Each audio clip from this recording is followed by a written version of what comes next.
So there's a few things I'd like to talk about tonight. One is going to be my full thoughts on Universes Beyond coming to standard.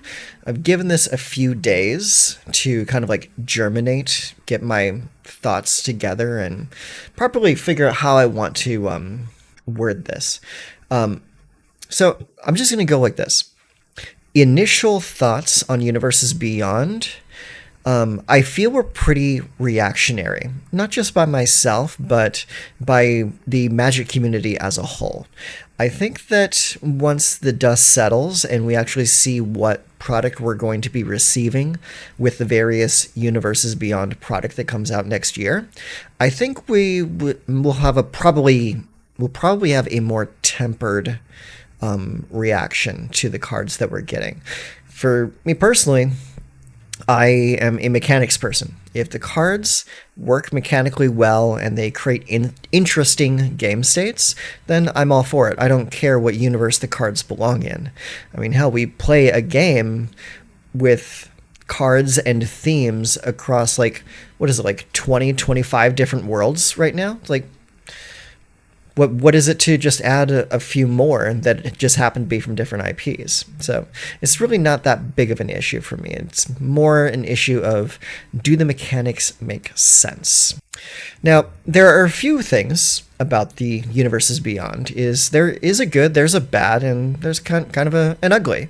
So the good there is that it will be funneling more players to standard, which will be a little bit easier at converting those people from just Magic curious to entrenched long-term players.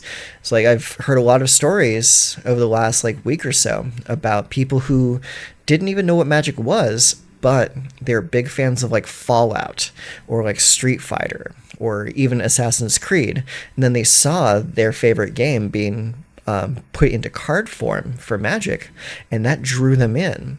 And then those players decided to either stay and move into Commander or Modern, so that they could continue playing all those fun cards that they got, or they just came in for a splash in the pan, played for a little bit, and then dipped. It's like there's a lot of that, and I think that the developers want to curb the amount of people that just come in, check it out, and leave by giving them a more entry-level format for them to play in. And standard kind of is that.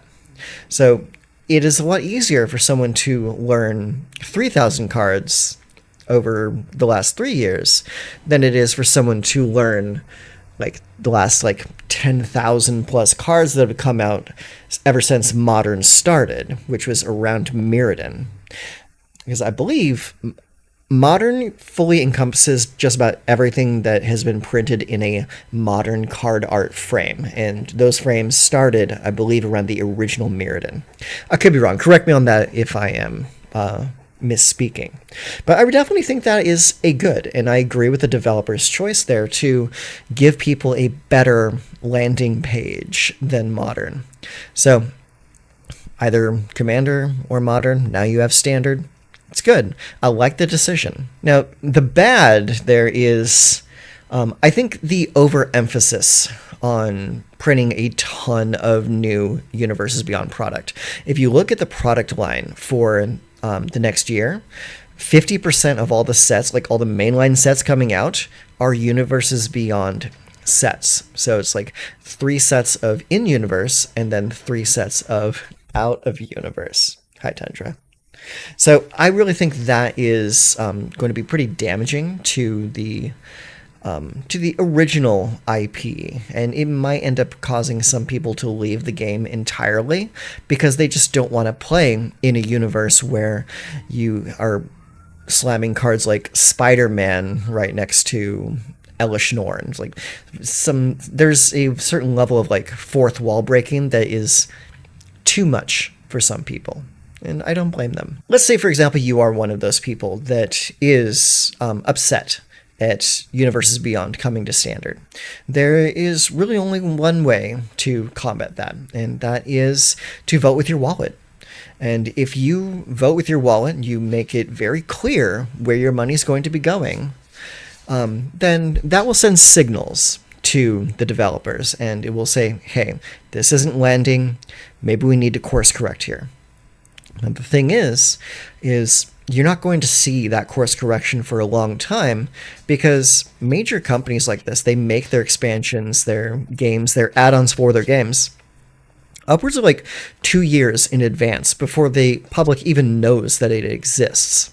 And when you are steering a ship that's big, that is that big, it's going to take some time to steer and course correct.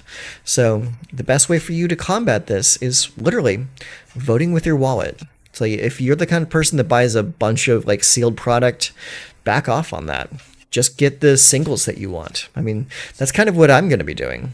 When the set comes out, I'm going to be taking a look at the list of cards that is there. I'm going to pick and choose the ones that I think I can't live without as far as like standard competitiveness is considered. And I'm going to say to heck with the rest, which is a pretty big departure from the way that I approach normal standard sets. When a new standard set comes out, on Arena, I purchase the $50 pack bundle. I get the battle pass, and that usually has me sorted for that entire set. I have enough wild cards to craft whatever I need to. I've got enough cards from just baseline to build the collection initially, so I don't really have any issues with that. Now, as far as Universes Beyond is considered, well, I would probably follow the advice line I laid out a moment ago. No sealed product at all. Just figure out the cards that I'm absolutely going to need to make the decks that I want to build. And I think that that's going to send a pretty clear message to the people watching our accounts. Is they're like, oh, hey, that person didn't buy any sealed product at all. It's like they really backed off on this set. It seems like we're getting some backlash here. And I think that's going to do a lot better than going to a random YouTube video or a trailer and just downvoting the video into oblivion. While that does send a message, I think voting with your wallet is going to send a more clear and concise message. All right, and my final thoughts on this are pretty much this. It's like, I like that they're using Universes Beyond as an onboarding point, a way to get people into the mainline way of playing the game, which is standard, not Commander, not Modern, just pumping people into Standard. I think that's going to go a long way towards revitalizing Paper Standard and towards just getting these people to, once they've played the game, once they've invested, to stick around for a while and see what else Magic has to offer. I think it's a good move. If this ends up being a net positive for the game as a whole, I'm going to be okay with it. It's like I may not like a certain things with the aesthetics, but if it ultimately leads to a better, more healthy game for all of us, then I'm for it. I'll bite my tongue on a few key things, but for the most part, I think it'll be okay.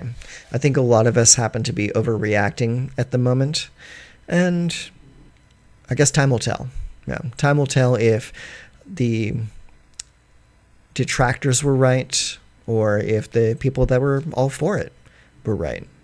But that's going to be a bridge that we need to cross when we get to it. So that's what we'll do. And that's going to be it for this video. If this is something that you enjoyed, if you got some value out of this, if you want to see more of just these talking about certain key points in the Magic community at any given time, feel free to drop a like on the video, subscribe to the channel, or even leave a comment on what your thoughts are involving the Universes Beyond stuff.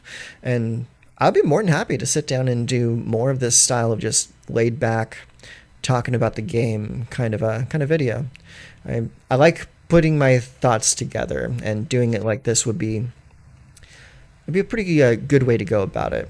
And yeah, if this is a series that you want to support, you can do that by interacting with the video. That'll let me know that you enjoyed it.